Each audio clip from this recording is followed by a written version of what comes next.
وبرکاتہ۔ گزشتہ رمضان المبارک کی نشست میں آپ حضرات کے سامنے سیدنا فاروق اعظم رضی اللہ تعالی عنہ کی شان کے بارے میں گفتگو کر رہا تھا۔ آج بھی میں وہیں سے اپنی بات کو اٹھاؤں گا کہ خلیفہ ثانی سیدنا فاروق اعظم رضی اللہ تعالی عنہ یہ وہ صحابی ہیں کہ جن کو اللہ رب العزت نے اہل ایمان لوگوں کے لیے خلیفہ بنایا، جن کو اللہ رب العزت نے اس دنیا کے اندر رہتے ہوئے آپ صلی اللہ علیہ وسلم کی لسان مقدس سے جنت کی بشارت دلوائی، جن کو اللہ رب العزت نے ان کے ہاتھوں میں نصیب میں کئی ملکوں کی فتح عطا فرمائی، جنہوں نے 4000 مساجد کو تعمیر فرمایا۔ یہ وہ صحابی ہیں کہ جو راتوں کو جاگ جاگ کر گلیوں میں، مدینہ کی گلیوں میں پھرتے اور دیکھتے کہ کہیں کوئی بچہ یا کوئی گھر میں کوئی بندہ بھوکا یا پیاسا سو تو نہیں رہا کہ کل کو عمر کو اس کا جواب دینا ہوگا۔ اللہ تعالیٰ نے قرآن مقدس کے اندر اہل ایمان اور اعمال صالحہ کو زمین کے اندر حکومت اور خلافت دینے کا جو وعدہ فرمایا تھا، وہ جس طرح اللہ رب العزت نے سیدنا صدیق اکبر رضی اللہ تعالی عنہ کے حق میں پورا کیا، اسی طرح اللہ رب العزت نے اس خلافت اور حکومت کو سیدنا فاروق اعظم رضی اللہ تعالی عنہ کے حق میں بھی پورا کیا، اور ان کے بعد سیدنا عثمان غنی رضی اللہ تعالی عنہ کے حق میں پورا کیا، اور بعد میں حضرت علی کرم اللہ وجہہ کے حق میں پورا فرمایا۔ اللہ رب العزت نے حالات اور اسباب ہی ایسا پیدا کر دیے تھے کہ یہ سارے کے سارے خلیفہ نمبر وار باری باری ان کو خلافت میں دی گئی، اور اللہ رب العزت کا وعدہ وہ پورا ہوا۔ وعد اللہ الذین آمنوا منکم وعملوا الصالحات لیستخلفنہم فی الارض کما استخلف الذین من قبلہم۔ اللہ نے حالات ہی ایسے پیدا کر دیے کہ باری باری ان کو اپنی اپنی ذمہ داری اور خلافت ملتی گئی، اور اللہ کا وعدہ وعدہ الہیہ پورا ہو گیا۔ سیدنا صدیق اکبر رضی اللہ تعالی عنہ اپنی بیماری کے اندر بعض مخلص صحابہ سے مشورہ کر کے اپنے بعد سیدنا فاروق اعظم رضی اللہ تعالی عنہ کو اپنی نشست کے لیے، خلافت کے لیے نامزد فرمایا۔ سیدنا فاروق اعظم رضی اللہ تعالی عنہ کے حق میں بعض صحابہ کرام نے یہ خدشہ ظاہر کیا کہ سیدنا صدیق اکبر رضی اللہ تعالی عنہ، سیدنا فاروق اعظم رضی اللہ تعالی عنہ جو ہے نا وہ تھوڑے سخت مزاج کے آدمی ہیں۔ سیدنا صدیق اکبر رضی اللہ تعالی نے فرمایا کہ جب ان کے کندھوں پر خلافت کی ذمہ داری پڑے گی نا تو خود بخود نرم ہو جائے۔ چنانچہ آپ نے اپنے اس ارادے سے سیدنا فاروق اعظم رضی اللہ تعالی کو مطلع فرمایا، تو سیدنا فاروق اعظم رضی اللہ تعالی فرمانے لگے لیس لی حاجت الیہا، کہ مجھے حکومت و خلافت کی کوئی ضرورت نہیں ہے، میں ایک عام شہری بن کر اپنی زندگی بسر کرنا چاہتا ہوں، مجھے کوئی خلافت نہیں چاہیے، مجھے کوئی کرسی نہیں چاہیے، مجھے کوئی عہدے نہیں چاہیے۔ یہ سن کر سیدنا صدیق اکبر رضی اللہ تعالی عنہ کی آنکھوں سے آنسو جاری ہوئے، ارشاد فرمایا ٹھیک ہے فاروق اعظم، آپ کو خلافت کی ضرورت نہیں ہے، ولیکن لہا حاجت الیکا، لیکن آج خلافت کو آپ کی ضرورت ہے۔ آپ کو ضرورت نہیں ہوگی لیکن خلافت کو آپ کی ضرورت ہے۔ آپ کی موجودگی کے اندر اس پورے مدینہ کے اندر مجھے کوئی اور شخص ایسا نظر نہیں آتا کہ جو اس امانت کو اٹھانے کا حقدار ہو، اس لیے یہ ذمہ داری آپ نے ہی اٹھانی ہے۔ تو اس طرح سیدنا صدیق اکبر رضی اللہ تعالی کی گزارش کے سامنے خاموش ہو، خلافت کی عظیم ذمہ داری کا احساس کرتے ہوئے کہ کاش یہ بوجھ، یہ ذمہ داری مجھے نہ اٹھانی پڑے، اتنی عظیم ذمہ داری۔ اس کے بجائے اگر میری گردن اتار دی جاتی تو وہ میرے لیے زیادہ آسان ہوتا،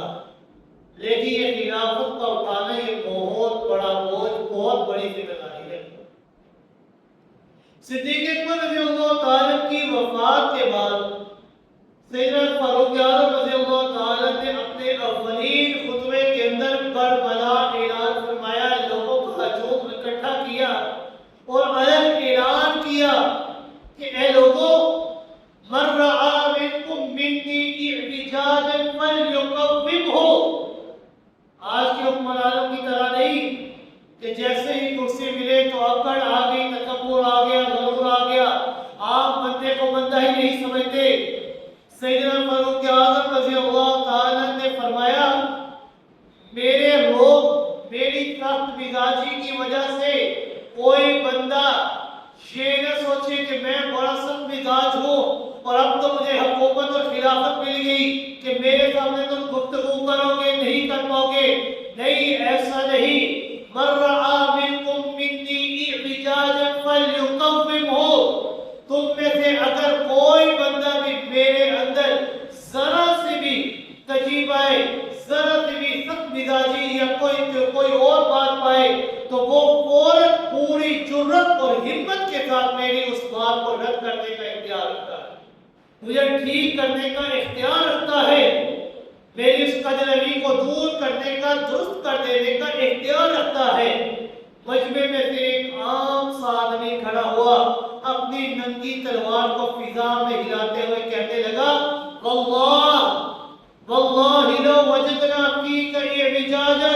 لقومناہ بحد سیوفنا۔ اللہ کی قسم، اگر ہم نے آپ کے اندر کسی معاملے کے اندر بھی کجروی دیکھی تو اللہ کی قسم اٹھا کر میں کہہ رہا ہوں کہ میں آپ کی اس کجروی کو اپنی تلوار کے ذریعے صحیح کروں۔ خلیفہ وقت ہے، کون کہہ رہا ہے تلوار کے ذریعے صحیح کروں گا، درست کروں گا؟ ایک عام سا آدمی کھڑا ہو کر کہہ رہا ہے۔ کس کو؟ خلیفہ وقت کو، حکمران کو، جس کے بعد کرسی ہے، عہدے ہیں، لیکن ایک عام سا آدمی بھی کھڑے ہو کر کہہ رہا ہے کہ ہم اپنے آپ کی کجروی کو اپنی تلوار کی نوک کے ذریعے صحیح کریں گے۔ یعنی اتنا آپس میں وہ ملا کرتے تھے، اتنی محبت، اتنا بھائی چارہ تھا کہ خلیفہ اور عام بندے کے درمیان کوئی فرق نہیں تھا۔ سیدنا فاروق اعظم رضی اللہ تعالیٰ نے جب اس کی یہ بات سنی ہے تو خفا رہا ہوا۔ سیدنا فاروق اعظم رضی اللہ تعالیٰ انتہائی خوش ہوئے، اتنے خوش ہوئے کہ زبان سے نکلا الحمدللہ، کہ تمام کی تمام تعریفیں کس کی ہیں؟ اکیلے اللہ کی۔ آپ صلی اللہ علیہ وسلم اور صحابہ کرام رضوان اللہ تعالیٰ علیہ مجمعین، ان کی عادت مبارکہ تھی کہ جب بھی کوئی ایسا معاملہ پیش آتا کہ جس میں ان کی بھلائی ہو یا چیزیں اچھی ہوں تو وہ تمام باتوں کی، تمام چیزوں کے کام کے مکمل ہونے پر ایک ہی جملہ کہتے تھے، الحمدللہ، اللہ تیرا شکر ہے، تیری توفیق کے ساتھ ہم نے یہ کام کیا ہے، ورنہ ہماری کوئی طاقت، کوئی اختیار نہیں تھا کہ ہم یہ کام کر سکیں۔ تیری طاقت، تیری توفیق کے ساتھ ہم نے یہ کام کیا ہے، تو نے ہی ہمیں یہ طاقت اور اختیار دی تھی، تب جا کر یہ کام مکمل ہوا۔ اس لیے آپ صلی اللہ علیہ وسلم فرمایا کرتے تھے کہ جب بھی تم کسی نیک کام کا ارادہ کرو، کام کرنے کے شروع کرنے سے پہلے جب ارادہ کرو تو انشاءاللہ کہا کرو کہ اگر میرے اللہ نے چاہا تو ہم یہ کام ضرور کریں گے، اور جب تم وہ کام کا آغاز کرو تو بسم اللہ الرحمن الرحیم کہہ کر کیا کرو، اللہ کا نام لے کر کام کا آغاز کیا کرو، کیونکہ جب تم اللہ کا نام لے کر کام کا آغاز کرو گے تو خود بخود اللہ تمہارے ان کاموں کے اندر برکتیں اور رحمتیں نازل کر دیں گے، اور جب کام مکمل کر لو تو یہ کہا کرو الحمدللہ، اللہ تیرا شکر ہے، تیری توفیق، تیری عنایت کے ساتھ ہم نے یہ کام کیا ہے، ورنہ کیا ہماری طاقت، کیا ہمارا اختیار، ہم ہم تو ایک مکھی سے چھینا ہوا سالن بھی واپس نہیں لے سکتے، تو اتنا بڑا کام جو ہم نے سر انجام دیا ہے یہ تیری توفیق اور عنایت کی وجہ سے ہوا ہے۔ لہذا الحمدللہ، تمام تعریفیں اللہ تیری ہی ہے۔ سیدنا فاروق اعظم رضی اللہ تعالی نے فرمایا الحمدللہ، تمام تعریفیں اللہ ہی کی ہے۔ کیوں کہ اے اللہ، تو نے اس زمین کے اوپر ایسے ایسے لوگ پیدا کیے ہیں کہ جو عمر کی، فاروق اعظم کی کجروی کو اپنی تلوار کی نوک کے ذریعے سے ہی کرے۔ سیدنا فاروق اعظم رضی اللہ تعالی کے بڑے بڑے کارنامے، انہوں نے بہت بڑے بڑے کارنامے، بڑے بڑے کام ایسے کیے تھے کہ جو اس سے پہلے نہیں تھے۔ سیدنا فاروق اعظم رضی اللہ تعالی نے مملکت اسلامیہ کا جدید خطوں پر انتہائی حسن انتظام فرمایا، یعنی دور دور تک جو چیزیں پیغام رسانی کرنی تھی وہ پیغام انہوں نے خطوں کے ذریعے ایک نظام، ایک رجسٹر بنایا جس کے ذریعے جہاں بھنڈار خانے مکمل کیے، تعمیر فرمائے کہ جن کے ذریعے لوگوں کے پیغامات ایک دوسرے تک بآسانی پہنچ جایا کرتے تھے۔ سیدنا فاروق اعظم رضی اللہ تعالیٰ کے دور حکومت میں فتوحات کا سلسلہ شروع ہوا۔ تقریباً سیدنا فاروق اعظم رضی اللہ تعالیٰ کے دور حکومت میں 22 لاکھ مربع میل کے اوپر مشتمل علاقہ، اس کے اوپر ان کی حکومت آئی، یعنی 22 لاکھ مربع میل کے اوپر آپ نے ان کو اسلام کا نظام قائم کیا، 22 لاکھ مربع میل کو فتح کیا۔ 5 ہجری سنہ غزوہ خندق کے موقع پر پیغمبر کائنات صلی اللہ علیہ وسلم نے ارشاد فرمایا، پیش گوئی فرمائی تھی، اوتیت مفاتیح الشام، کہ اللہ نے مجھے ملک شام کی کنجیاں عطا فرمائے گا۔ اوتیت مفاتیح الفارس، اللہ مجھے ملک فارس کی کنجیاں عطا فرمائے گا۔ اوتیت مفاتیح الیمن، اللہ مجھے ملک یمن کی کنجیاں عطا فرمائے گا۔ یہ کب آپ صلی اللہ علیہ وسلم نے فرمایا؟ سن 5 ہجری میں غزوہ خندق کے موقع پر۔ لیکن بچہ بچہ یہ بات جانتا ہے کہ یہ سارے علاقے جتنے بھی تھے جب آپ صلی اللہ علیہ وسلم کے دور حکومت کے اندر فتح نہیں ہوئے تھے، کہ ان کے دور کے اندر اس میں اسلامی نظام قائم نہیں ہوا تھا، بلکہ یہ سارے علاقے جتنے بھی تھے یہ سیدنا فاروق اعظم رضی اللہ تعالیٰ کے دور حکومت کے اندر فتح ہوئے۔ تو یہ اس بات کا بین ثبوت ہے، آپ صلی اللہ علیہ وسلم کی یہ پیش گوئی، یہ اس بات کا واضح اور علن اعلان ثبوت ہے کہ سیدنا فاروق اعظم رضی اللہ تعالیٰ کا دور حکومت پیغمبر کائنات صلی اللہ علیہ وسلم کے دور کا تتمہ اور مکمل، کہ آپ کا جو دور تھا وہی سیدنا فاروق اعظم رضی اللہ تعالیٰ کا دور تھا، اور جو ان کا دور تھا وہ آپ صلی اللہ علیہ وسلم کا دور تھا۔ آپ کے ہاتھوں پر ان علاقوں کا فتح ہونا گویا کہ پیغمبر کائنات صلی اللہ علیہ وسلم کے ہاتھوں پر ان علاقوں کا فتح ہونا، اور یہ علاقوں کا فتح ہونا اور آپ صلی اللہ علیہ وسلم کی پیش گوئی کا ہونا، یہ اس بات کی گواہی کرتا ہے، واضح کرتا ہے کہ آپ کی خلافت یہ برحق ہے، آپ کی خلافت بالکل درست اور سچ ہے۔ جو یہ کہتے ہیں کہ سیدنا صدیق اکبر رضی اللہ تعالیٰ، سیدنا فاروق اعظم رضی اللہ تعالیٰ، سیدنا علی مرتضیٰ رضی اللہ تعالیٰ نے خلافت کا حق کھایا ہے، حضرت علی مرتضیٰ کا، یہ آپ صلی اللہ علیہ وسلم کی پیش گوئی ثابت کرتی ہے کہ آپ کی جو خلافت تھی وہ برحق تھی اور صحیح تھی۔ سیدنا فاروق اعظم رضی اللہ تعالیٰ کے دور حکومت میں تقریباً 1036 کے قریب شہر فتح ہوئے، جہاں پر ملک اسلامی قائم کی گئی، اسلامی نظام کو قائم کیا گیا۔ سیدنا فاروق اعظم رضی اللہ تعالیٰ کے دور حکومت کے اندر 4000 مساجد کو تعمیر کیا گیا، اور ان میں ائمہ اور خطباء کا تقرر فرمایا گیا۔ سیدنا فاروق اعظم رضی اللہ تعالیٰ کے دور حکومت میں مسجد نبوی کی توسیع کی گئی، اور اس کے اندر نمازیوں کے لیے ہر قسم کی سہولت کا انتظام کیا گیا۔ سیدنا فاروق اعظم رضی اللہ تعالیٰ یہ وہ خلیفہ ہے کہ جنہوں نے بیت المال کا محکمہ قائم فرمایا۔ سیدنا فاروق اعظم رضی اللہ تعالیٰ یہ وہ خلیفہ ہے کہ جنہوں نے عدالتوں کو قائم کیا اور باقاعدہ ان کے اندر قاضی اور جج اور منصف مقرر فرمائے تھے کہ تاکہ کوئی خلیفہ بھی ہو، عام آدمی بھی کھڑے ہو کر ان کو قاضی کے سامنے لے کر جا سکے۔ سن ہجری کا آغاز جو ہے، یہ سارا میتھمیٹک جتنی بھی ہے، یہ ساری کی ساری چیزیں سیدنا فاروق اعظم رضی اللہ تعالیٰ کے دور کے اندر ہی کا آغاز ہوا۔ ملک کے اندر باقاعدہ فوج کی بھرتی شروع ہوئی، فوجی نظام قائم کیا گیا، سابقہ نہروں کی صفائی اور نئے نہروں کی کھدائی کا جو سلسلہ شروع ہوا تھا وہ سیدنا فاروق اعظم رضی اللہ تعالیٰ کے دور حکومت کے اندر ہوا۔ انہوں نے باقاعدہ آب پاشی کا جو ہے نا وہ محکمہ قائم فرمایا۔ سیدنا فاروق اعظم رضی اللہ تعالیٰ نے مختلف نئے شہر آباد فرمائے، محکمہ مائل کمال قائم فرمایا اور جیل خانوں کا اجرا مقرر کیا، پولیس کا اجرا کیا گیا، اس طرح محکمہ تعلیم کا اجرا کیا۔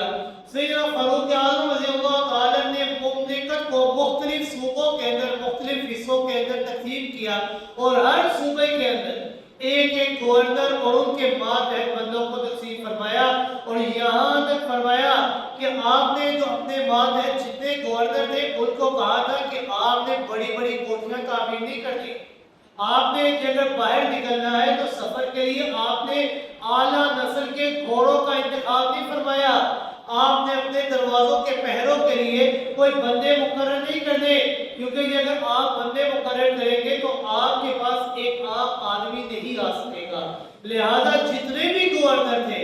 آپ نے ان کے لیے ایک عام سا گھر تعمیر فرمایا، وہاں پر وہ لوگ کے رہتے تھے اور ان کے لیے کوئی سیکیورٹی کوئی انتظام نہیں فرمایا، عام سا آدمی بھی جس وقت چاہے ان کے پاس جا کر اپنے معاملات کو ان کے سامنے رکھ سکتا۔ اور حج کے موقع پر ہر سال سیدنا فاروق اعظم رضی اللہ تعالیٰ حج کے موقع پر تمام کے تمام گورنروں کو اکٹھا کرتے تھے اور عام لوگوں سے سوال کرتے تھے، اگر کسی گورنر کے متعلق کوئی شکایت ہے، کوئی مسئلہ ہے تو آپ مجھے بتا سکتے ہیں اور آج ہم اس مسئلے کو حل کریں گے۔ صرف اتنا ہی نہیں، بڑی بڑی مثالیں بھی ہیں۔ مصر کے گورنر تھے حضرت عمر بن عاص رضی اللہ تعالی، ان کے بیٹے نے ایک دفعہ ایک مصری کے ساتھ گھوڑ دوڑ کی، گھڑ سواری کا گھڑ دوڑ کا مقابلہ کیا، جو جس کے اندر مصری سبقت لے گیا، وہ جیت گیا۔ گورنر کے بیٹے نے اسے اپنی توہین سمجھا، کیونکہ گورنر کا بیٹا تھا، اس نے اس بات کو اپنی توہین سمجھا اور آ کر اس مصری کو ایک کوڑا مار دیا۔ مصری نے قسم کھا کر کہا کہ اللہ کی قسم، اس زیادتی کا بدلہ میں ضرور لوں گا، اس زیادتی کی شکایت میں سیدنا فاروق اعظم رضی اللہ تعالیٰ کو ضرور لگاؤں گا۔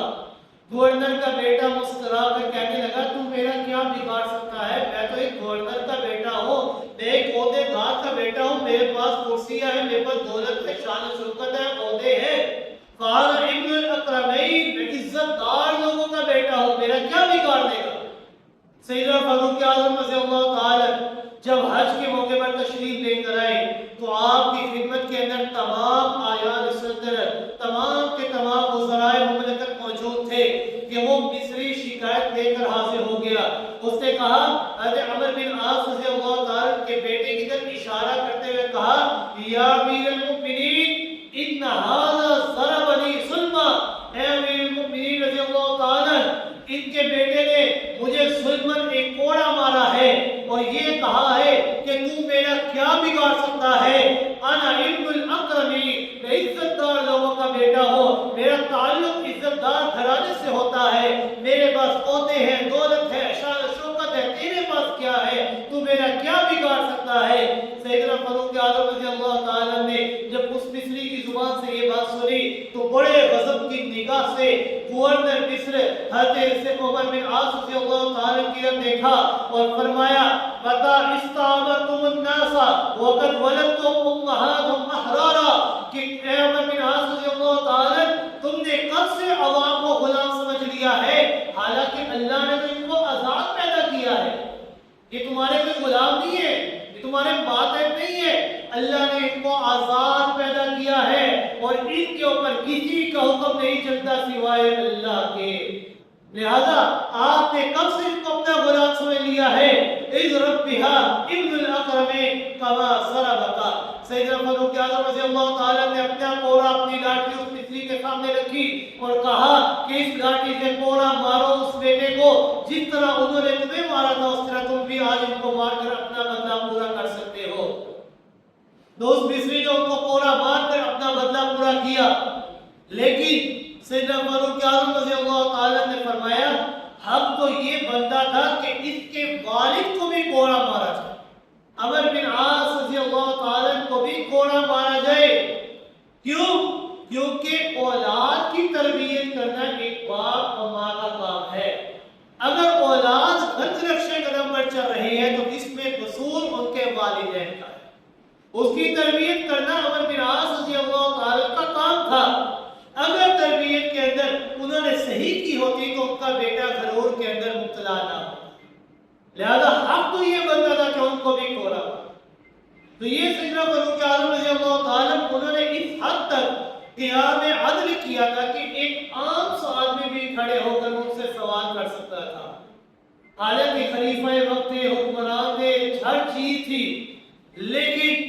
اس حد تک عام سی زندگی بسر کیا کرتے تھے کہ کپڑوں کے اوپر پیبند لگا کرتے تھے،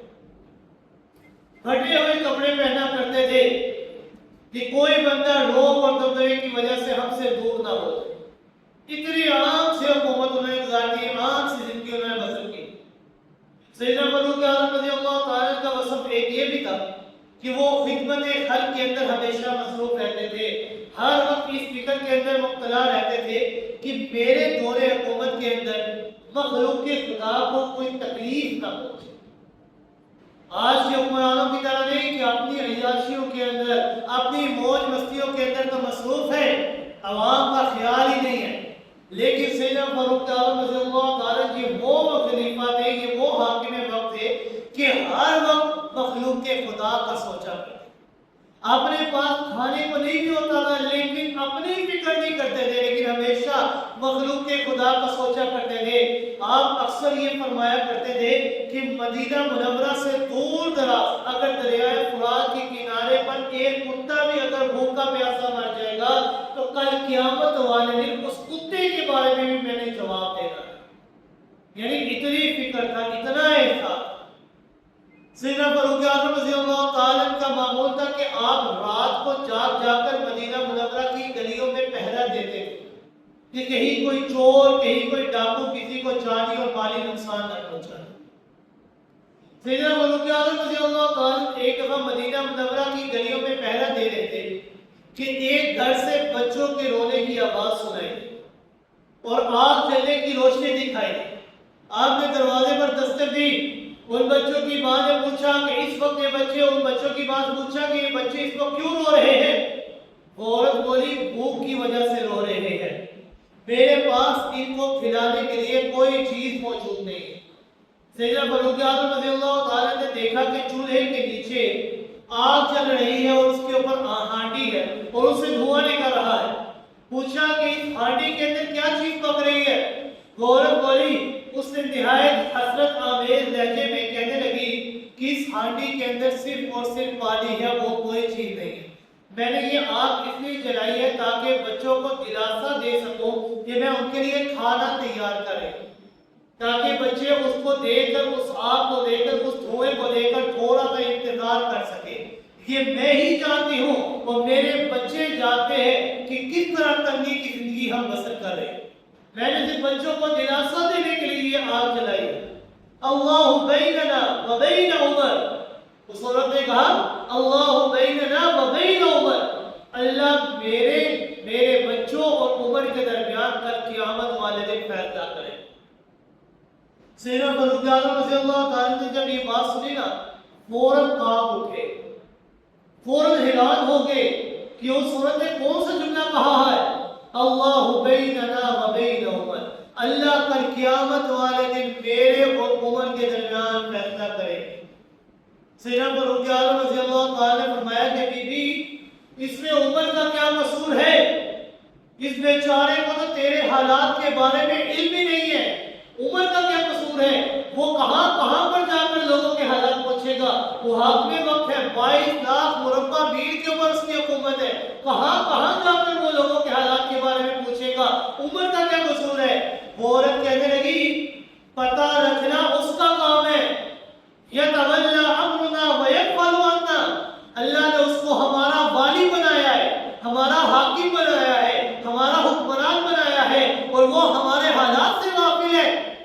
اگر وہ ہمارے حالات کو نہیں جان سکتا تو پھر اس کے لیے لائق یہ ہے کہ وہ اس ولایت کو چھوڑ دے، اس حکومت کو، اس خلافت کو چھوڑ دے، اگر وہ ہمارے حالات کے بارے میں خیال نہیں کر سکتا۔ سیدنا فاروق اعظم رضی اللہ تعالیٰ اسی وقت رات کے اندھیرے میں فوراً بیت المال پہنچتے ہیں اور اس کے خازن اسلم کو جگاتے ہیں، ایک بوری کے اندر کھانے پینے کا سامان اکٹھا کرتے ہیں، اور وہ بوری جب اسلم اٹھانے لگتا ہے تو سیدنا فاروق اعظم رضی اللہ تعالیٰ نے فرمایا کہ اے اسلم اس بوری کو میرے کندھوں کے اوپر رکھ دو۔ اسلم کہنے لگا اے امیر المؤمنین آپ حاکم وقت ہیں، انا احملہ عنکا، آپ کی جگہ پر یہ تکلیف میں اٹھاؤں گا، یہ بوری میں اٹھاؤں گا، میں حاضر ہوں، میں آپ کا نوکر، آپ مجھے حکم دیں میں یہ بوری اٹھانے کے لیے تیار ہوں، آپ جو تکلیف کرتے ہیں یہ میں اٹھا لیتا ہوں۔ تو سیدنا فاروق اعظم رضی اللہ تعالیٰ نے جواب دیا، اور ان کا یہ جواب ہمارے لیے لمحہ فکریہ ہے، ہمارے لیے غور کا مقام ہے۔ سیدنا فاروق اعظم رضی اللہ تعالیٰ نے فرمایا انت تحمل عنی ذنبی یوم القیامہ، کہ اے اسلم کیا کل قیامت والے دن میرے گناہوں کا بوجھ بھی تو اٹھا لے گا؟ یہ جو دنیا کے اندر مجھ سے کوئی غلطی، مجھ سے کوئی خطا، مجھ سے کوئی گناہ ہوا ہے، کیا کل قیامت والے دن آپ میرے گناہوں کا بوجھ اٹھا سکتے ہیں؟ اور فرمانے لگے نہیں میں نہیں اٹھا سکتا، کل قیامت والے دن ہر بندے نے اپنے اعمال کا بدلہ خود بخود لینا ہے، اپنا حساب خود لینا ہے، کوئی بندہ کسی دوسرے کے حساب کے اندر عمل نقل نہیں کر سکتا۔ سیدنا فاروق اعظم رضی اللہ تعالیٰ نے فرمایا کہ یہ بوری اس لیے میں ہی اٹھاؤں گا، اس کا بوجھ میں ہی اٹھاؤں گا۔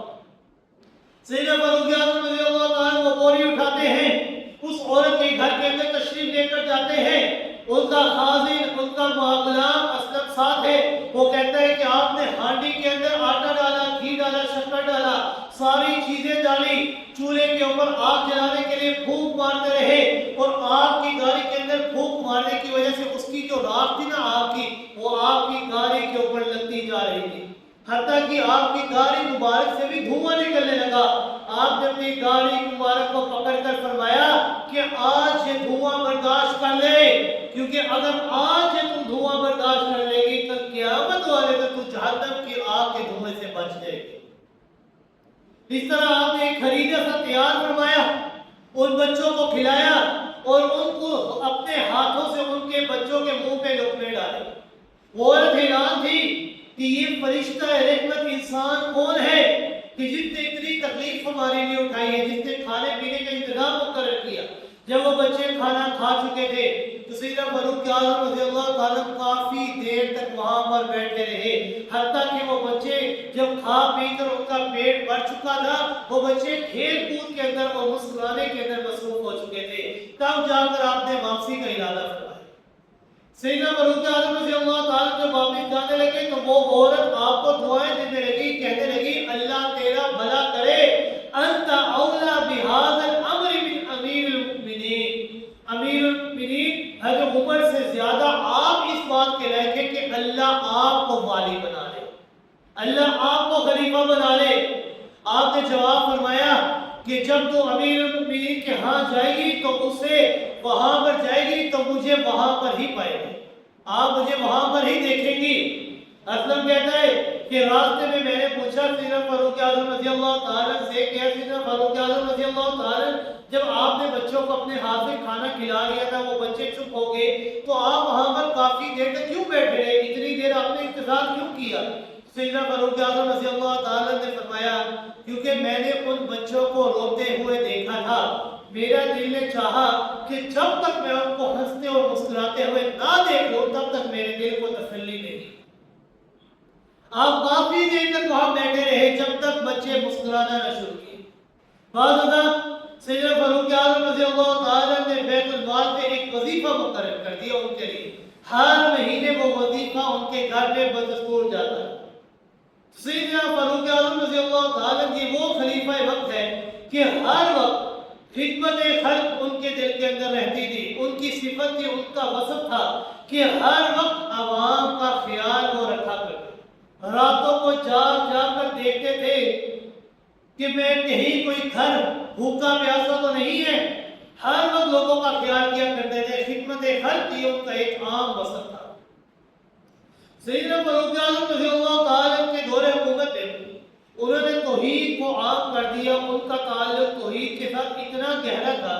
کہ اس کے منافی اگر کوئی ذرا سی بات بھی دیکھتے نا تو سیدنا فاروق اعظم رضی اللہ تعالیٰ برداشت نہیں تھے کرتے۔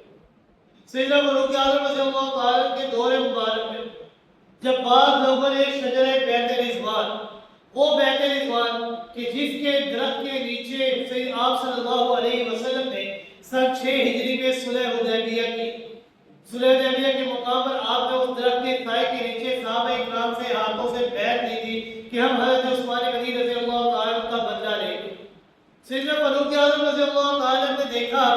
کہ ان کے دور حکومت کے اندر کچھ لوگوں نے تبرک کے لیے اس درخت کے نیچے بیٹھنا شروع کر دیا، حتیٰ کہ بعض لوگوں نے اس درخت کے سائے کے نیچے نفل پڑھنا شروع کر دیا اور وہاں پر لوگوں کی غیر معمولی آمد و رفت شروع ہو گئی۔ تو سیدنا فاروق اعظم رضی اللہ تعالیٰ نے توحید کے اندر شرک کے خطرے کی وجہ سے آپ نے اس درخت کو کٹوا دیا کہ کئی لوگ شرک کے اندر مبتلا ہو کر اس درخت کی عبادت کرنا نہ شروع کر، یعنی آپ کو توحید سے اتنی محبت تھی کہ آپ نے شجرہ بیت رضوان کو سرے سے ہی کٹوا دیا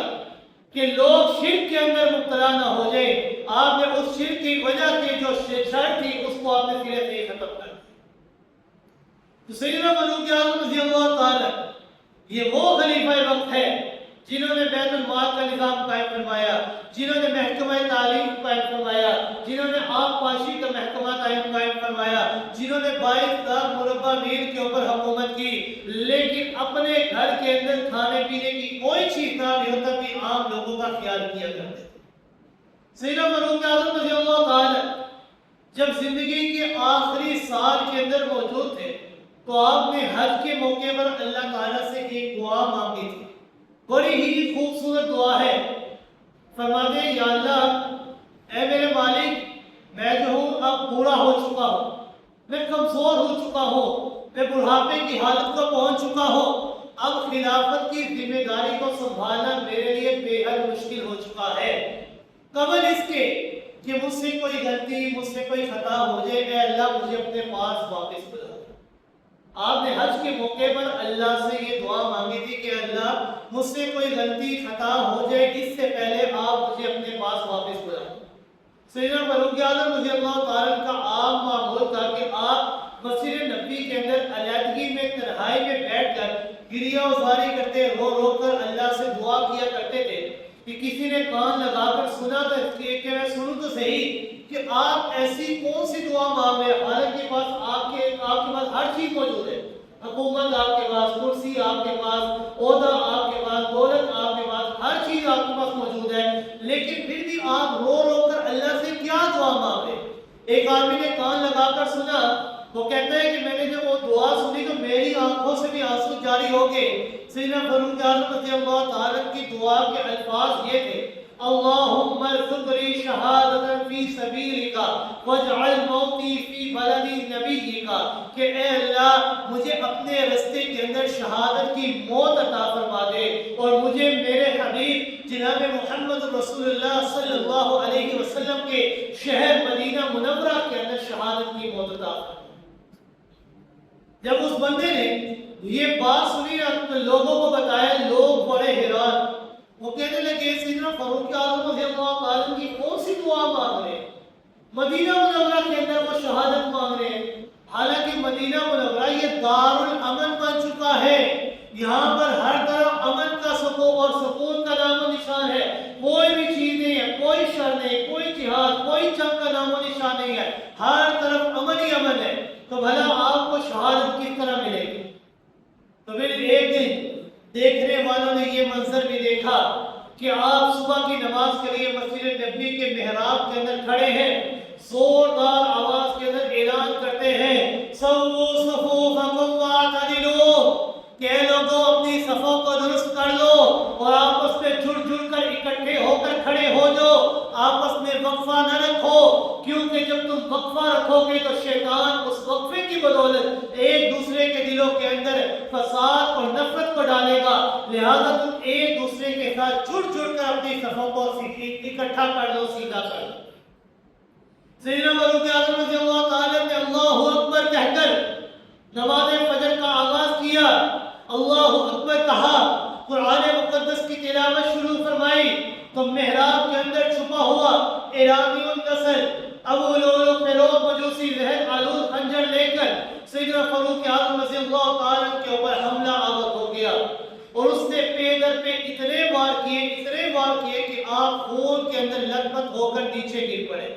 آپ کا پیٹ مبارک اتنا چاک ہو گیا کہ آپ کی جتنی رگیں، جتنی چیزیں تھیں، جتنی اشیاء تھی، وہ ساری کی سارے اس پیٹ سے باہر نکلنا شروع ہو، یعنی اتنے اس نے پے در پہ وار کیے۔ اس ظالم کو پکڑنے کی کوشش کے اندر 13 مزید صحابہ کرام شدید زخمی ہوئے تھے، حتیٰ کہ تھوڑے دنوں کے بعد جن میں سے 13 صحابہ میں سے 9 صحابہ اس دنیا کو چھوڑ کر اپنے اللہ رب العزت کے پاس جا کر پہنچے، اس دنیا کو چھوڑ کر فانی دنیا تک، ہمیشہ کی دنیا تک جا پہنچے، جب شہادت نوش کر لیتے ہیں۔ سیدنا فاروق اعظم رضی اللہ تعالیٰ محراب کے اندر گرے ہوئے ہیں، مگر آپ کو نماز کی اتنی فکر تھی، نماز سے اتنی محبت تھی، اتنی پیار تھا کہ آپ نے حضرت عبد الرحمن بن عوف رضی اللہ تعالیٰ کو فوراً مصلی امامت کے اوپر کھڑا کر دیا اور فرمایا کہ عمر کی جان جاتی ہے تو چلی جائے، لیکن یہ نماز نہیں جانی چاہیے۔ نماز یہ دین کا ستون ہے۔ پچھلی صفوں کے لوگوں نے سیدنا فاروق اعظم رضی اللہ تعالیٰ کی جب آواز نہیں سنی تو بار بار سبحان اللہ کہتے رہے کہ ہمیں آواز نہیں آ رہی، لیکن ان کو کیا پتا کہ سیدنا فاروق اعظم رضی اللہ تعالیٰ کے اوپر کیا بیت رہی ہے۔ وہ زخموں سے لت پر، خون میں لت پر گرے ہوئے ہیں۔ نماز مکمل ہو جانے کے بعد جب لوگوں کو اس حادثے کے بارے میں پتہ چلا تو پورے مدینے کے اندر کو حرام مچ گیا، آپ کو گھر لایا گیا، مگر یہ دعا دی گئی، لیکن جو بھی دوا دی جاتی آپ کے زخموں کے رستے وہ دوا باہر نکل جاتی، آپ کے بچنے کی کوئی امید باقی نہ رہی۔ آپ نے سوال فرمایا کہ مجھے مارنے والا کوئی مسلمان ہے یا کوئی کافر ہے؟ بتایا گیا کہ آپ کو مارنے والا ایک کافر ہے، تو آپ نے بلند آواز کے ساتھ فرمایا فزت ورب الکعبہ، اللہ کی قسم میں کامیاب ہو گیا۔ کیوں؟ کیونکہ جب کوئی مسلمان کسی کافر کے ہاتھوں سے قتل ہوتا ہے تو اللہ رب العزت اس کو شہادت کا درجہ عطا۔ اب لوگ کیا کہتے تھے کہ مدینہ منورہ امن کا شہر بن چکا ہے،